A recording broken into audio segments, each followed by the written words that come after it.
Hi, and welcome to CryptoBiography. I'm your host, Brandon Starr. This is episode 322 of CryptoBiography, and it's part 2 and the conclusion of The Visit. And here we go. Well, Mike, I didn't think you cared. Funny. Why? I haven't seen you in some 5 years. So you were lonely? I missed your company. And you thought the best way to get back in my good graces was to publish stories that could put me in prison. All characters and events are fictional, fictionalized, or satirical. Funny.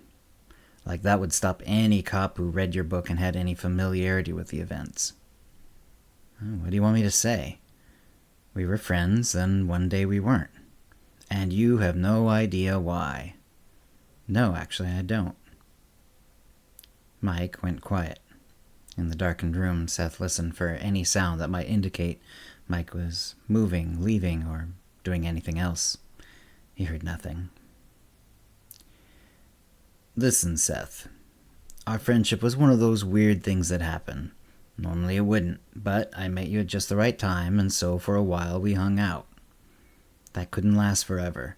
You're not in my world, and eventually I was going to push you out. You must have known this. And maybe you don't remember, maybe you don't want to remember, or maybe you never realized it, but you were pushing me away just as hard as I was pushing you. Normally this wouldn't be an issue. You'd be in my rearview mirror and no harm done. But now you go and put me in danger. So this can only go one way. Stop writing about me. I don't care if it makes your job harder. I don't care if you stop writing altogether. Just find something else to do. If you ever write another word about things I've done that I told you about, or if you try to alert the authorities that anything you've written is based on anything other than your imagination, I'll have to come back.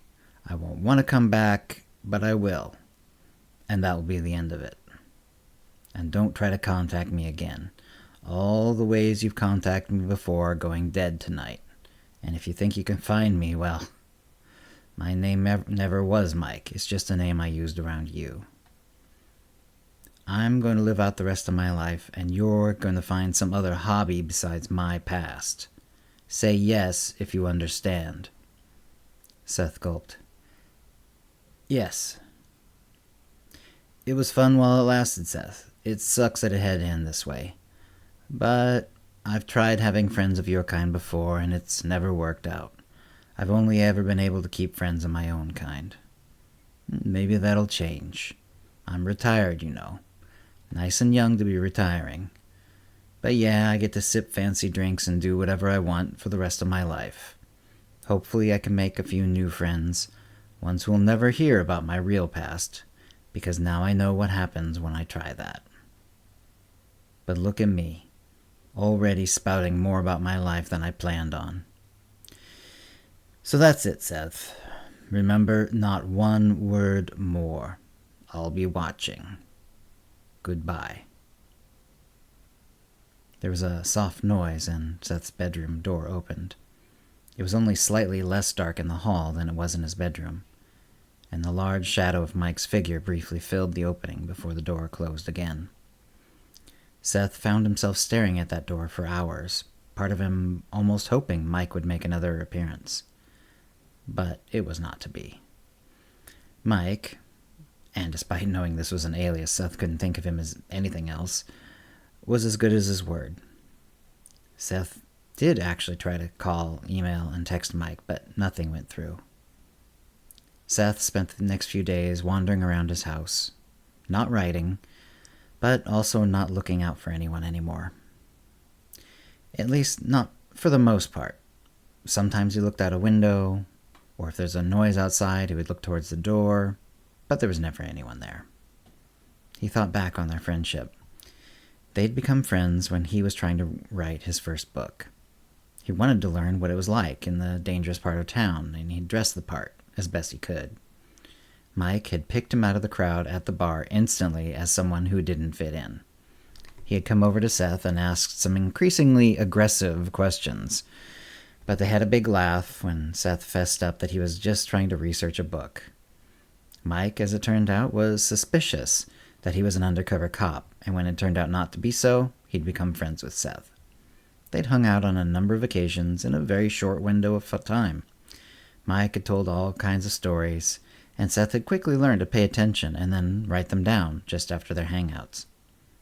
In some ways, he knew Mike very well, but in others, he didn't know him at all. Mike had even asked him about his life, but there really hadn't been much to say. Seth had lived a typical life of quiet desperation, watching his body slowly decay in a cubicle.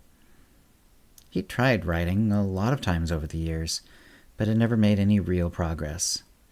At some point, he'd come to the conclusion that he hadn't done anything worth writing about, and he hadn't done anything even approaching what he felt was interesting enough to put down. So he'd dressed up, and he had met Mike.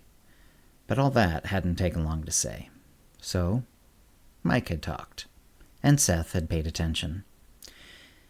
And after a while, since Seth didn't have more stories to tell Mike, and Mike eventually had told what he was comfortable telling Seth, and they were from different walks of life, Mike had started to make excuses not to meet.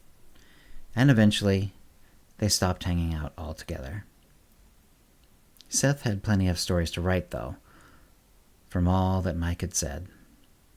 He was very careful in that first book to change things enough that no one could ever think it was based on Mike's stories. In the second book, he had still changed things, but to a lesser extent.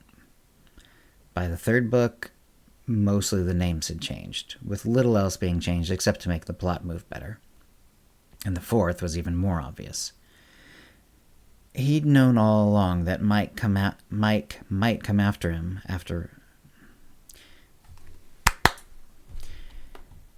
He had known all along that Mike might come after him for writing these books, and part of him wanted just that. By the time he had finished the second book, he'd realized something. He was writing with Mike as the intended audience. Sure, anyone could pick up the book and enjoy it, but Seth really just hoped that Mike would read his writing and respond to it, even if it was negative. Now he didn't know what to do. Not only did he not dare write anything that Mike might mistake as coming from his stories, he didn't know how to write for someone other than Mike. But he figured it out. Over the next few months, and then years, he learned to write for some version of himself instead. And those next few books took longer to write and didn't sell as well. He eventually became happy with his writing, and the public followed. But every once in a while, he'd look out the window or listen for a step that never came.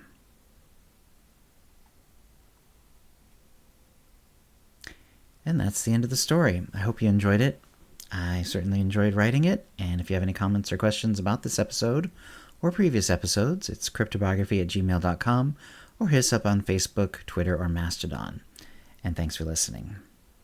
Words and music copyright 2023, CryptoBiography LLC, all rights reserved. Characters and events are fictional, fictionalized, or satirical.